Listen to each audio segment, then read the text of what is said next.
महिला कुचैला उसी में गुटखा का थूक ये वो और रखे रहेगा सर पे रखेगा।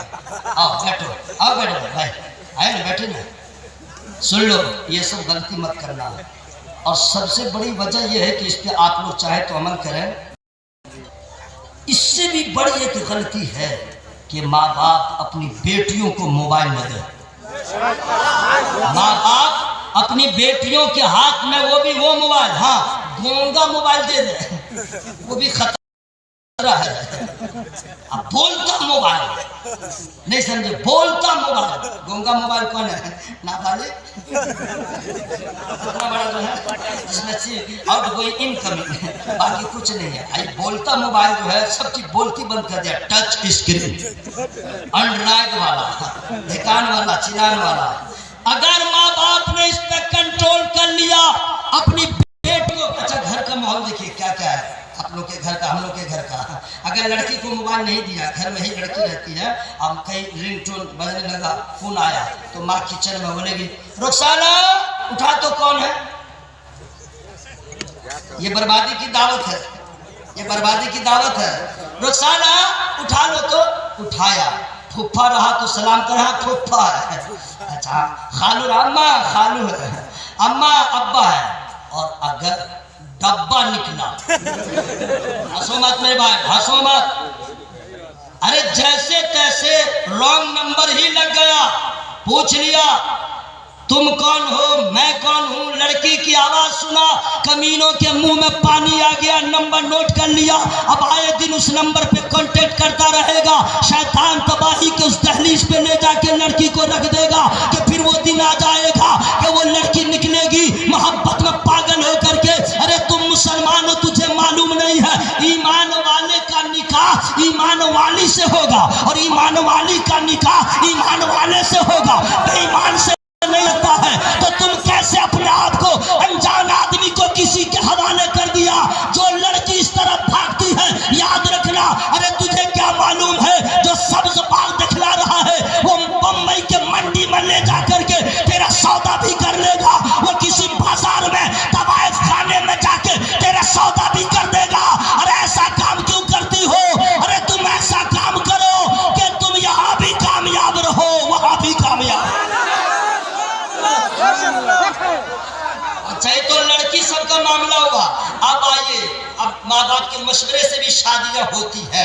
बहुत सारे बच्चे हैं जो कहते हैं अम्मा जो आपको पसंद आता है ना। अरे अभी तो माहौल इतना समझे भयानक हो गया, समझ गए।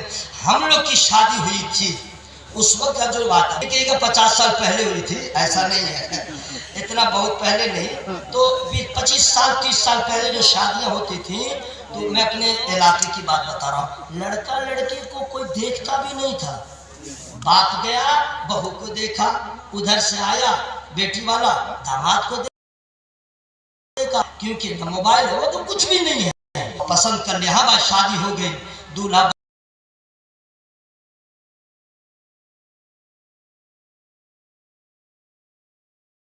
अल्लाह का फजल देखिए, जिंदगी इतनी खुशगवार थी कि बहुत कम तलाक की नौबत आती थी। और आज वारे वाह, अभी सिर्फ बात चली अल्लाह का बेटा है, बात चली, बात बढ़ गई। देखा देखी मंगनी, जिसको मंगनी कहते हैं, मंगनी नहीं है, बहुत महंगी है वो। बारात में जितना अच्छा माने वो मंगनी में जितना अच्छा खाना खिलाएगा बारात में नहीं खिलाएगा। क्यों? उस वक्त पटाने के लिए रहता है।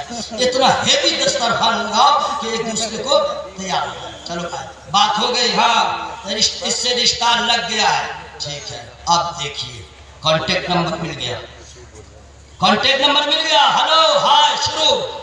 अब ये वो चल रहा, फिर देखा देखे तो वीडियो कॉलिंग भी है, नहीं समझे, वीडियो कॉलिंग है। ये तो बर्बादी का ऐसा रास्ता है, आने वाले वक्त में पता नहीं मोबाइल का क्या कहर नाजिल होगा। अल्लाह की पनाह। देखने के बाद लोग शादियां कर रहे हैं।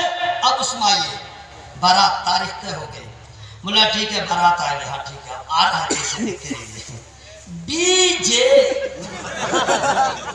अच्छा पहले नचनिया को लोग कहते थे, नाचने वाले को ले जाते थे ना, उसको गांव देहात में कहते थे क्या जम्फा बोसली, बजाते हुए गाते हुए सब आ रहा है ढोल के लिए करते हुए। अब आ रहा डीजे और इतना जोर जोर से बजता है कि बेटा का हार्ट फेल होना ही है, और वहीं पे कूदता रहेगा। मेढक नहीं बरसात में कूदता है, उसी तरह कूदता रहेगा, समझ गए। हमको लगता है अगर कहीं नजर पड़ जाती है रास्ते में तो ऐसा लगता है इसको मिर्गी की बीमारी है, और ऐसे कूदता रहता है, समझ गए, ऐसे कूदता रहता है, मिर्गी की बीमारी है।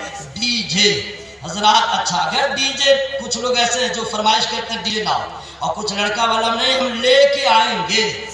ये क्या है आपसे क्वेश्चन, ये डीजे की क्या हैसियत है, आपका मकसद क्या है, दिखावा, शोहरत, तशहीर, लोगों में बेटी की बारात आई थी तो इस तरह हंगामा हुआ था। अपनी बेटियों की शादी को यादगार बनाने के लिए ये तुम्हारा बेहतर तरीका नहीं है, ये डीजे मुसलमानों का तरीका नहीं है कि मुसलमानों की शादी में बजे का तरीका था। तुम तो मुसलमान हो, तुमने ये क्यों नहीं सोचा मेरा आका मदीने वाला है, मेरा मावा मदीने वाला है, पूरी दुनिया में सब कायद मेरा आका है, सबसे अच्छा तरीका नबी का तरीका है। ये डीजे बजा करके हम अपनी नस्लों को बर्बाद क्यों कर रहे हैं। अगर तुम्हें मशहूर करना है, शादी को यादगार बनाना है तो ऐसा करो, बारात में उलमाए किराम को बुलाओ, ऐसा स्टेज बनाओ, 2 घंटे नबी के जिक्र की महफिल कर दो,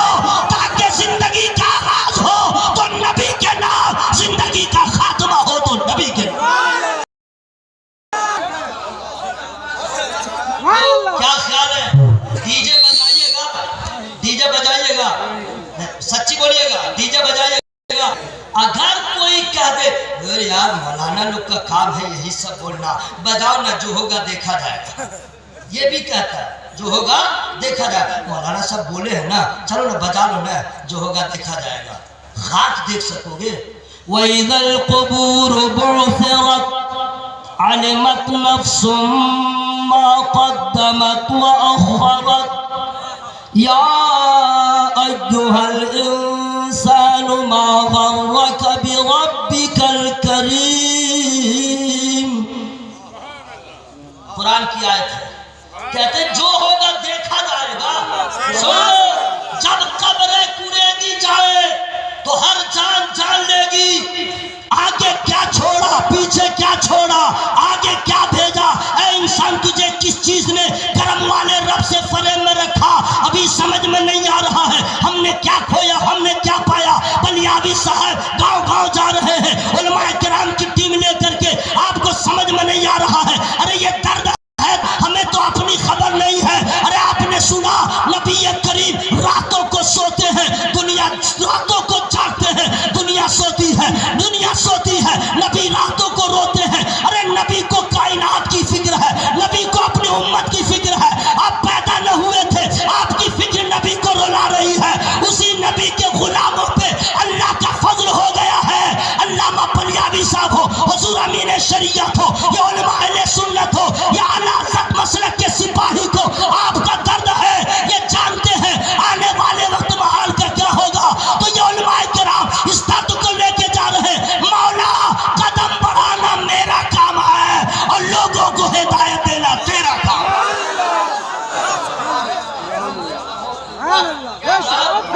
सुनिए, ये बहुत बड़ी बात हमें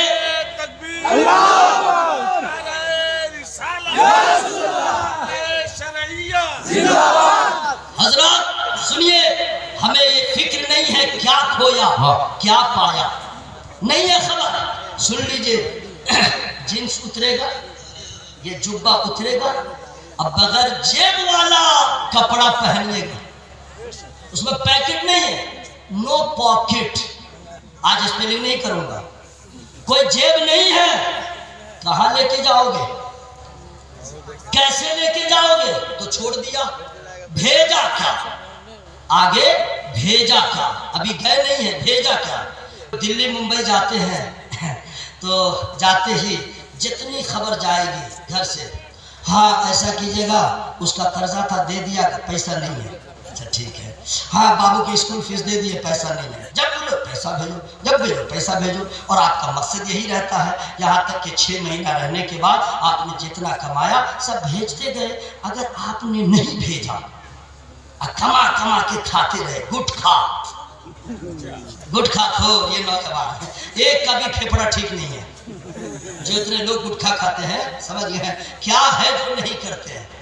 अरे मेरे भाई, सब भयानक गुटखा खा के बेगम के पास जाओगे, वो भी थू थू करेगी, इतना मुंह महकेगा यार, इतना मुंह महकेगा, गुटखा खाएगा। अगर आप 6 महीना आपने ड्यूटी किया और घर पैसा नहीं भेजा और 6 महीने के बाद घर लौटे, क्या हाल होगा आपका? क्या होगा? बच्चे मुंह फेर लेंगे, बीवी पहले ही से पूरा प्रोग्राम बना के रखी है, कान के पर्दे फट जाएंगे, इतना सुनाएगी। आप घर में आ रहे हैं, चेहरे पे खुशी नहीं है, चेहरा अफसरदा है, आज एहसास हो रहा है। बाप पूछेगा क्या लाए हो, माँ पूछेगी क्या लाए हो, बच्चे पूछेंगे क्या लाए हो, तो पछताने के अलावा कुछ न होगा। हजरात, जब आप कब्र में जाओगे तो आपने सोचा हमने जाने से पहले क्या भेजा। जाने से पहले भेजने का मतलब है नमाज पढ़ते रहो, नमाज आगे जाएगी, तुम बाद में जाओगे। रोजा रखोगे, रोजा पहले जाएगा, तुम बाद में जाओगे। नबी के सुन्नतों पे अमल करो, ये इबादत पहले जाएगी, तुम बाद में जाओगे। यही हुआ तेरा आगे भेजना, बाद में पीछे छोड़ना। अगर तुम नमाजी नहीं, तुम कुरान पढ़ने वाले नहीं, तुम फकत नाम के मुसलमान हो, तो कुरान ने उसी को कहा जब कब्र कुरे दी जाए तो हर जान जान लेगी आगे क्या भेजा, पीछे क्या छोड़ा, तब पता चलेगा। बलियावी साहब हमें क्यों बेदार कर रहे थे, इदारे शरिया का ये काफिला क्यों चल रहा था, इसी वजह से चल रहा था। ऐ मुसलमानों, अपने आप को बेदार करो, जिंदा रहो तो शान के साथ, मरो तो ईमान के साथ। नारे तकबीर, नारे रिसालत, इदारे शरिया तहरीक बेदारी कॉन्फ्रेंस। हजरत, यहाँ फन के मुजाहरे के लिए हम लोग नहीं आए हैं, समझ गए? ये काफिला नहीं आया है, दर्द लेके आया है। आपकी भलाई के बारे में एक एजेंडा है। और मैं आप लोगों को बता दूं, ये जितने लोग बैठे हुए हैं अल्हम्दुलिल्लाह सबसे आप लोग भी मोहब्बत करते हैं, जब तो बुलाते भी हैं, चिकन चिली खिलाते भी हैं, हाथ भी हैं, पाँव भी चूमते हैं, अब बाद में नजराना भी देते हैं। इतना इतना आप लोग नजराना दे रहे हैं, बाप रे बाप, 30-30 हजार, 35-35 हजार दे रहे हैं। हजरात, मैं आपसे अर्ज करूं, ये काफिला अल्लाह की रजा के लिए निकला है। सुभान अल्लाह। हजरात, आप लोग दुआ कीजिए बलियावी साहब के दराजी उम्र की। आपको नहीं मालूम है, हम लोग निकलते हैं, मैं अपनी बात कह रहा हूँ, तो पहले देखते हैं कि सब तो हो रहा है, मुनाफा बस सफर होगा कि नहीं, कुछ बचेगा कि नहीं, पसीना बहेगा, ये होगा वो होगा, कुछ देखिए भाई, झूठ बोलने से क्या फायदा। झूठ, आपने मुझे दावत दी है, पहले सोचा जाऊंगा तो कुछ फायदा होगा कि नहीं, तब सफर किया। लेकिन बलियावी साहब, नजराना मिलता है जलसों से, और रास्ते में कोई गरीब मिल जाए, हाथ फैला दे दिया।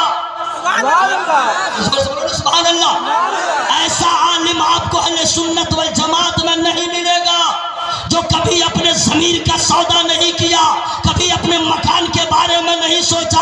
आज अगर कोई मुखिया हो जाता है तो 5 साल के दरमियान जब खत्म उसकी मुद्दत होती है तो लखपति नजर आता है। लेकिन यही वो बलियावी साहब है जो कभी मेंबर ऑफ पार्लियामेंट भी रहे, पटना में अपना मकान न रहा, कभी MLC भी रहे, अपना मकान न बनाया, उरूज और मना उरूज की तरक्की के राह के ऐसे मुसाफिर बने, आगे बढ़ते गए, कामयाबी कदम को चूमती रही, लेकिन अपना मकान बनाया, न जायदाद बनाया। ऐसा लगा कि ये फना फिर रजा हो गए हैं, फना फिर दीन हो गए हैं। जीते हैं तो नबी के लिए, मरेंगे तो नबी के लिए। ऐसा अच्छा, सिर्फ तकरीर नहीं करते हैं, सुन लीजिए, अल्लाह का फजल है। कोई फोन कर दिया, हेलो हुजूर, मैं शिवहर से बोल रहा हूँ, ऐसा ऐसा मसला हो गया है, देखिए ना, दंगा हो गया, ढिकान हो गया, उसका भी इलाज वाह वाह वाह वाह। उधर भी काम हो रहा है। मैं तो दुआ करता हूँ, आप लोग दुआ की, या अल्लाह हमारे बलियावी साहब को अल्लाह वो मकाम अता फरमाए, वो मकाम अता फरमाए कि कौम का भला होता रहे। मैं भी चांस लिया था कि मैं भी विधायक बन जाऊं। आप लोग हंस दिए। आप लोग की तो ख्वाहिश है कि मौलवी सिर्फ अजान देता रहे, नहीं समझे? मौलवी सिर्फ अजान दे, आगे न बढ़े। हाँ, बहुत सारे लोगों को बहुत प्रॉब्लम है, मौलाना साहब है तो मस्जिद में रहते, मदरसा में रहते, इस सियासत में क्या रहते हैं?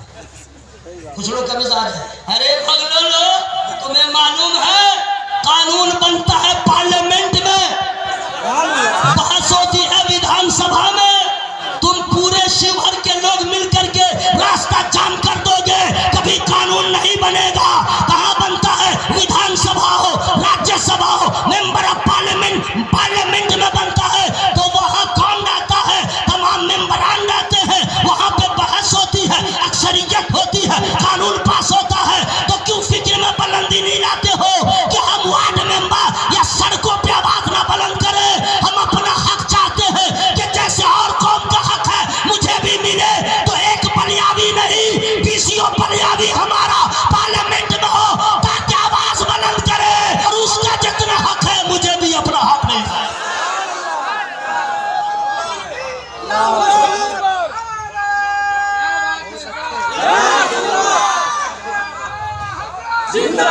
हजरत, ये क्या है?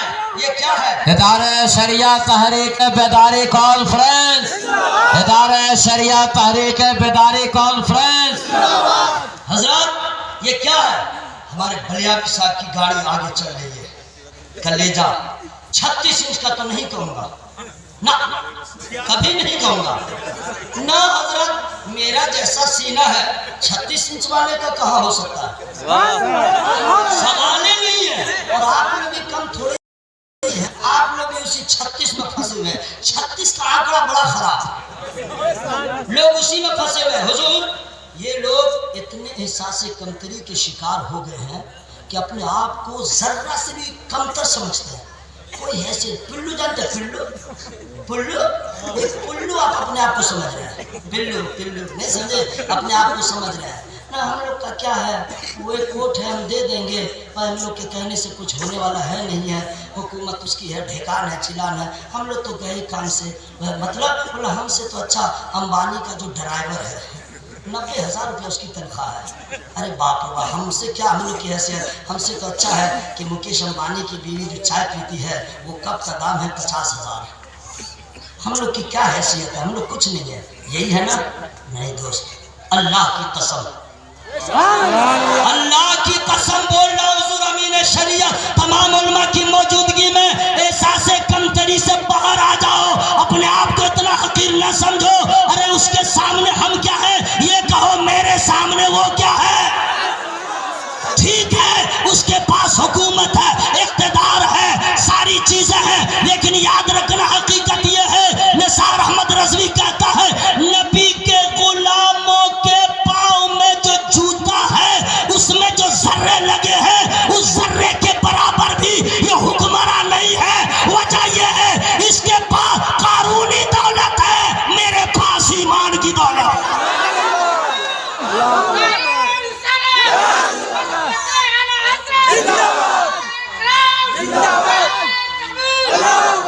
बहुत सारे मुकर्रिर पैदा हुए, जब शोहरत न थी कि रोजा के नाम का सहारा लिया। बहुत सारे पीर आए, जब देखा कि हमारी शोहरत हो, आला हज़रत के नाम का सहारा लिया। दुकान चमक गई, अपना सिलसिला शुरू कर दिया। मुकर्रिरीन को देखा गया, शोहरत के आसमान का दरअशिंदा सितारा हो गया। अब नामे रजा तकरीर में लेने को भी तैयार नहीं, लेकिन हमारी जमात का ये बलियावी वो है अल्हम्दुलिल्लाह, जहां रहता है आला हज़रत के मसलक का झंडा लहराता रहता है। जरूरत है, मैं खुल के कह रहा हूं, हमारी जमात में ऐसा हमदर्द कौम मिल्लत, हमदर्द मसलको मशरक, ऐसा इल्म आपको नहीं मिलेगा। तो क्या आप लोग चाहते हैं बलियावी साहब किबला के साथ सिर्फ यही लोग रहे या आप लोग भी रहेंगे? देखिए वोटिंग नहीं हो रही है, रियली करेगा, दिल कहे तब। सबका इरादा, बलियारी साहब अकेले हैं या हम लोग उनके साथ हैं? तो हजरत ने क्या दिया है, तुमसे पैसा नहीं चाहिए और साथ रहेंगे तो आपका भला होगा, साथ रहेंगे आपका भला होगा। जब आपका भला होगा आपकी नस्लों का भला होगा, जब आपका भला होगा आपके गांव का भला होगा, जब आपका भला होगा तो आपकी नस्लों का भला होगा। सुन लीजिए कैसा भला होगा, यहाँ के भी असाबों से बचने और लड़ने की सलाहियत पैदा होगी। बलियावी साहब के छत्र छाया में अगर कदम बढ़ाते गए तो ईमान अकीदा भी महफूज रहेगा। मैं आपसे गुजारिश कर रहा हूँ, जिस आयत करीमा की तिलावत किया हूँ उसका तर्जमा सुनिए। तर्जमा तो रहने दीजिए, मैं शान नुज़ूल क्या है वो मैं बता दूँ। इजाजत है? सबों की इजाजत है?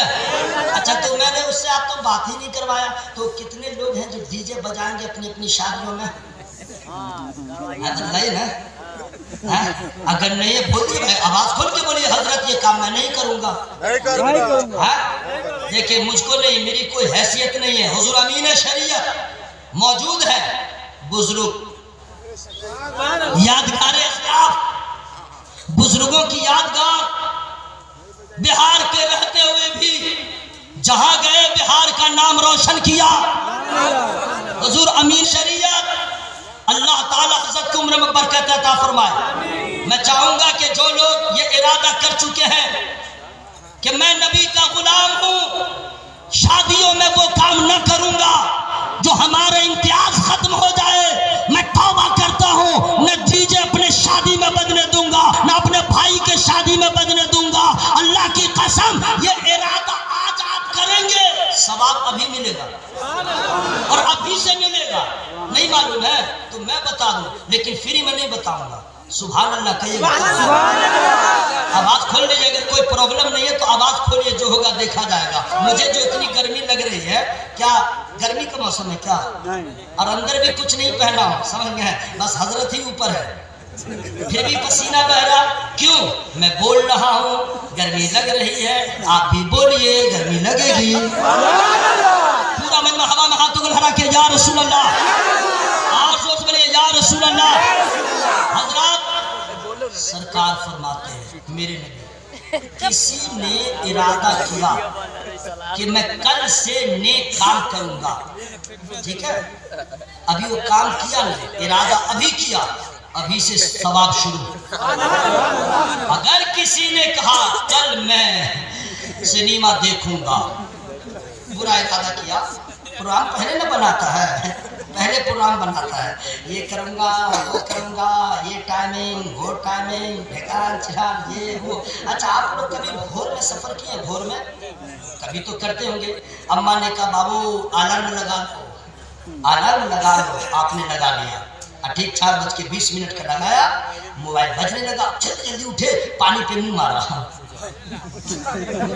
मुंह पे तो सब पानी मारते हैं, अपने पानी पे मुंह मारा, नींद भाग गई, अपने आप को तैयार किया, निकल गए।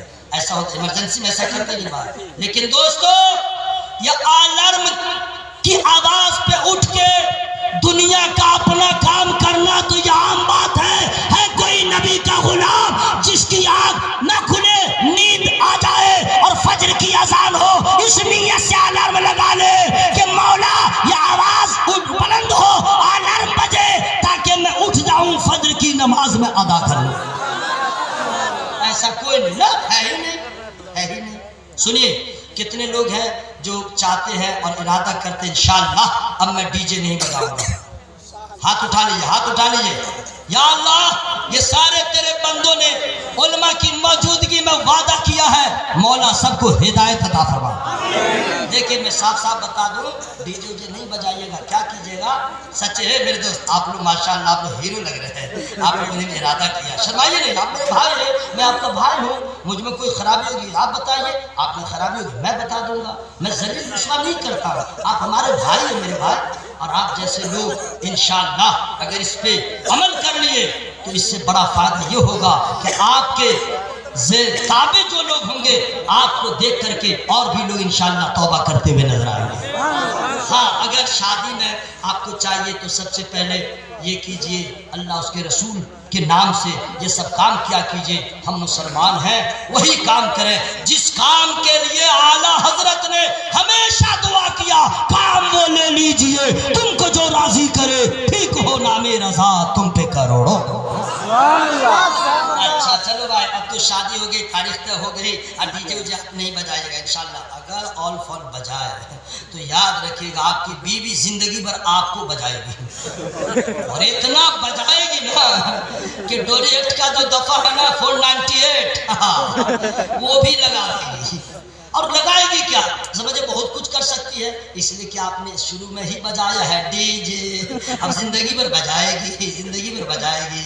तो एक ये कहर बंद कर दीजिए, निकाह से पहले नेक काम कीजिए ताकि उसकी बरकतें दमे आखिर तक रहे, है ना।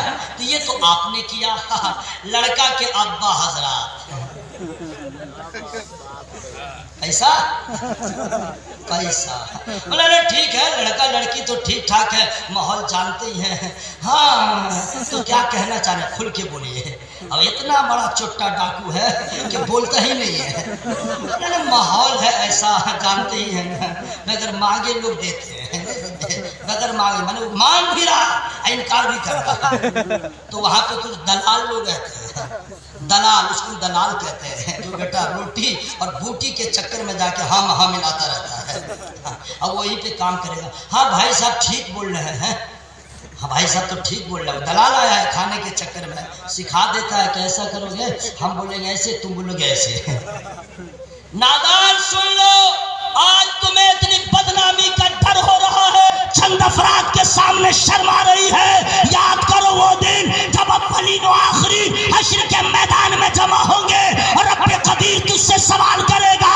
अरे वहां की रुसवाई से बचने की तमन्ना करो, न यहाँ दायमी है न वहां की रुसवाई दायमी, यहाँ का अजाब दायमी है। अरे यहाँ का अजाब खत्म हो जाएगा, यहाँ की मुसीबत खत्म हो जाएगी, वहां का अजाब खत्म न होगा, वहां की मुसीबत खत्म न होगी। इसलिए वहां की फिक्र करो, वहां की तैयारी करो, और किसी बेटी वाले पे जुल्म न करो, वरना याद रखना अल्लाह ताला फरमा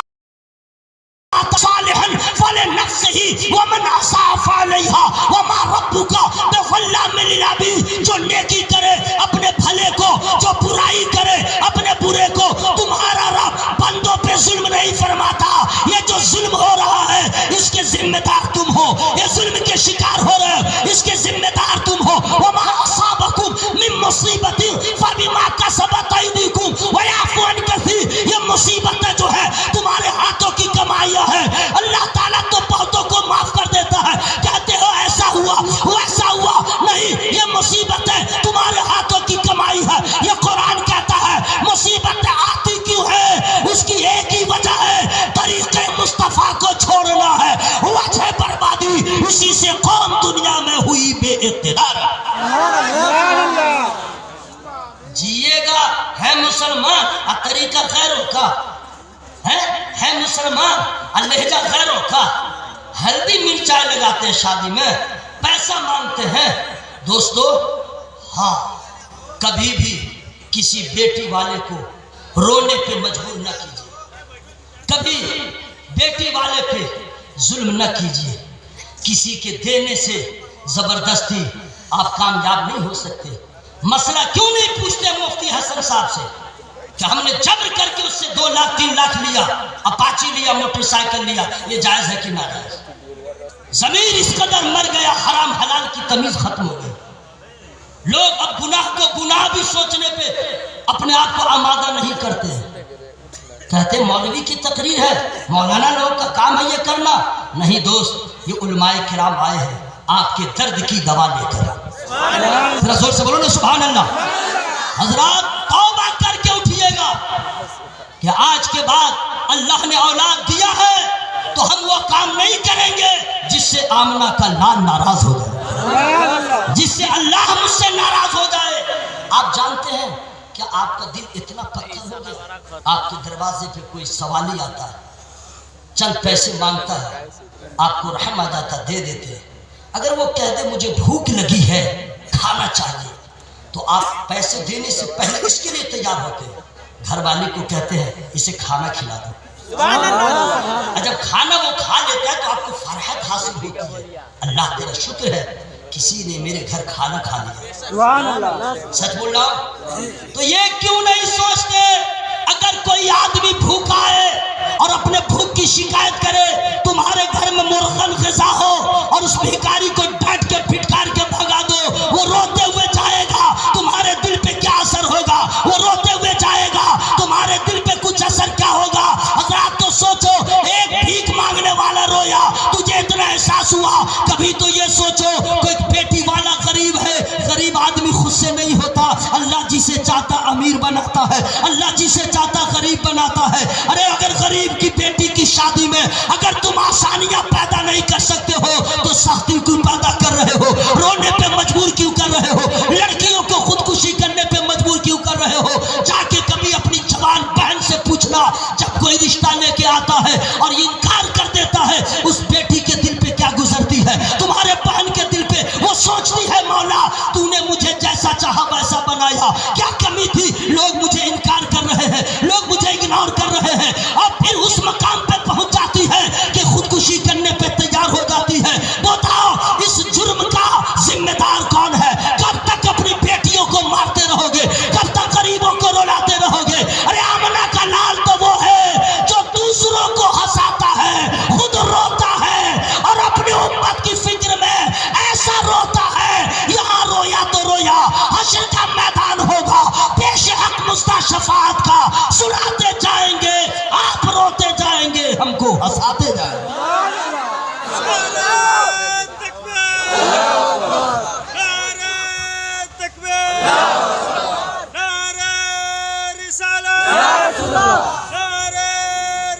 हजरात मैं गुजारिश कर रहा हूँ, तौबा कर लीजिए, हम जहेज फरमाइश करके कभी न लेंगे, हम किसी बेटी वाले को रोने पे मजबूर न करेंगे।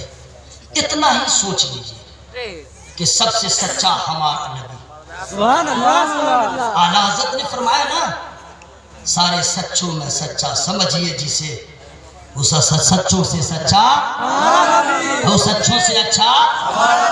उसी नबी ने फरमाया जो दूसरों पे रहम नहीं करता अल्लाह उस पर रहम नहीं फरमाता। इसलिए मेरे भाइयों, ये इदारे शरिया के ज़ेर एहतमाम तहरीक बेदारी कॉन्फ्रेंस का एहतमाम जो होता है, उलमाए किराम इसी दर्द को लेकर आप तक पहुँचते हैं कि ऐ मेरे दोस्तों, मेरे भाइयों, तौबा कर लो उन सारी चीज़ों से जिससे खुदा नाराज़ होता है। जरा जोर से बोलो ना सुभान अल्लाह, इंशाअल्लाह। और सुनो मैं बता दूँ, हम लोग तो जानते हैं जुमा भी कितने लोग नमाज नहीं पढ़ते हैं जुमा में, अगर पढ़ते भी हैं। एक चीज़ और मैं बता दूँ, उसके बाद मैं आपसे अलग हो जाऊँ। नमाज से पहले क्या ज़रूरी है? माई क्वेश्चन आंसर के लिए कितने लोग दाएं बाएं आप सोचेंगे, मैं जानता हूँ कि कितने लोग जवाब देंगे। नमाज से पहले वजू, नमाज से पहले वजू, और वजू की तकमील के लिए क्या क्या होना जरूरी है? वजू मुकम्मल कैसे होगा मालूम है? मालूम नहीं है, लेकिन क्रिस गिल की तरह बाल कटा के हिलाएगा। वजू कैसे होगा मालूम नहीं है, फुटा नहीं, हम ही लोग को बगलोल समझता है। चौपट इमाम साहब को सोचता है गरीब, मुअज्जिन को सोचता है बीपीएल वाला, नहीं समझे?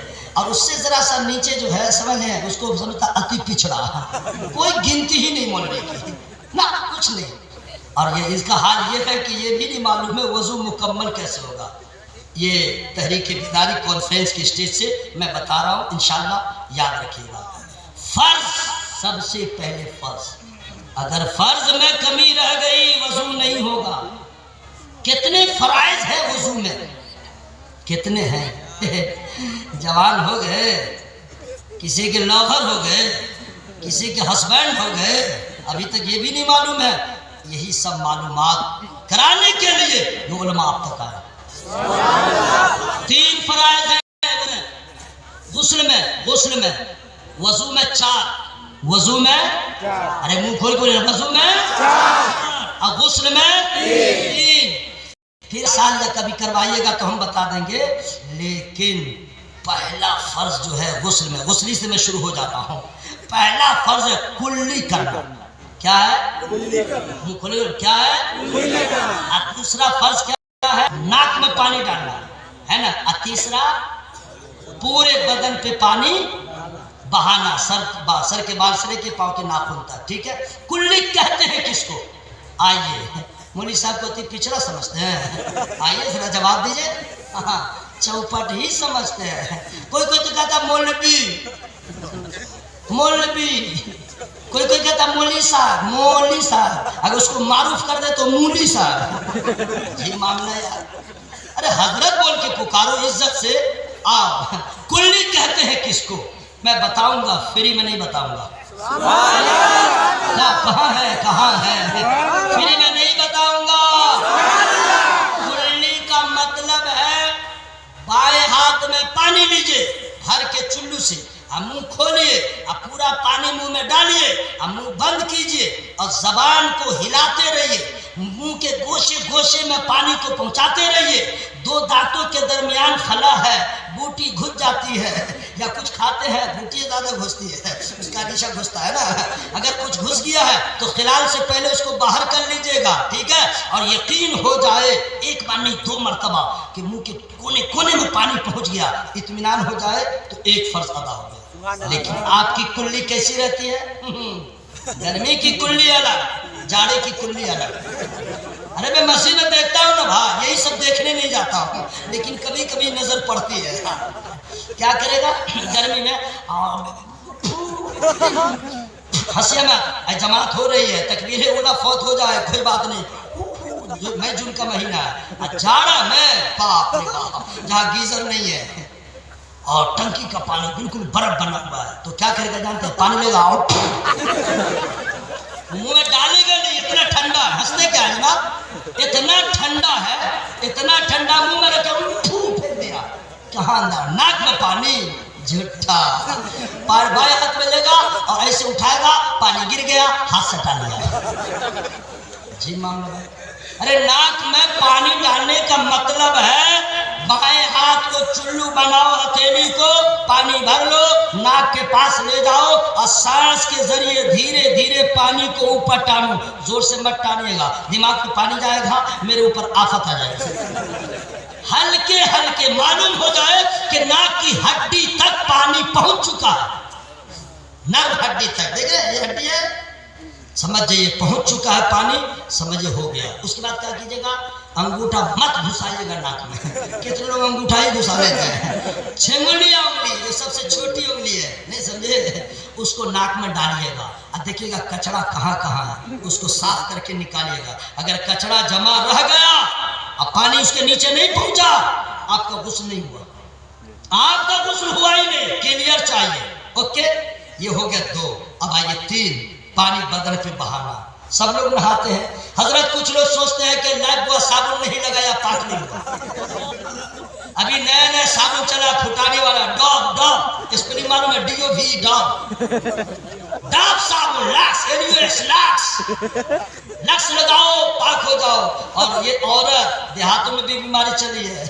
पहले जो है बूढ़ी औरतें मिट्टी लगा के नहाती थी, पीली मिट्टी मिट्टी। और ये नई नस्ल की शैम्पू लगा के नहाती है। सुन लो, दुनिया में कोई ऐसा साबुन नहीं बना है जो पाक कर दे। वो साफ कर सकता है, पाक नहीं कर सकता है। पाक उसी सूरत में होंगे जब नबी का तरीका हो, उस पे अमल हो, फर्ज को अदा कर ले तो आप पाक हो जाएंगे, नमाज पढ़ने के काबिल हो जाएंगे, मस्जिद में जाने के काबिल हो जाएंगे। पानी बहाओ। इमाम साहब को 500 रुपया दीजिएगा या 100 रुपया दे दीजिएगा और कहिएगा हजरत मसला बताइए, औरत कैसे नहाएगी कि पाक हो जाएगी। ये अंदर की बात है। 100 रुपया लेकिन नजराना दीजिएगा, फ्री में। कब तक है ना? मैं अभी बता दे रहा हूँ औरतों के बारे में, आपके बारे में। पानी बहाओ। अब पानी बहा, यहाँ पानी डाला, ऊपर निकल गया, यहाँ कहाँ बहा, यहाँ कहाँ बहा।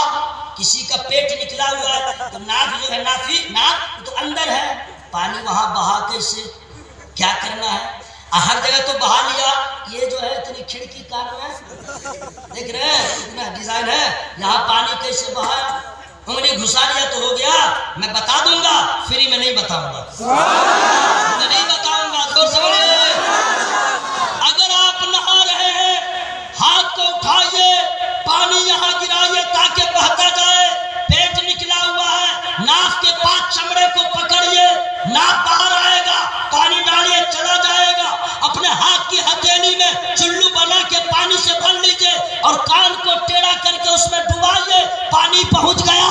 अगर नहाने के बाद और वजू के बाद आपका जहन कहीं और है तो तहारत में कमी रह जाएगी। जिस तरह औरत सालन पकाती है, मिर्चा डाले ध्यान कहीं रहे चलेगा, धनिया डाले तवज्जो कहीं है चलेगा, हल्दी डाले कहीं और घूम रही है चलेगा। लेकिन एक औरत खाना बनाने के बाद नमक जब डालने लगती है, पूरे वजूद को हाजिर करती है। नमक बढ़ जाए तो फसाद, नमक घट जाए तो फसाद। तो नमक डालने के बाद तवज्जो का होना जरूरी है। उसी तरह नमाज हो, रोजा हो, गुस्ल हो, वजू हो, उसके फराइज को अदा करने के बाद जहन का हाजिर होना जरूरी।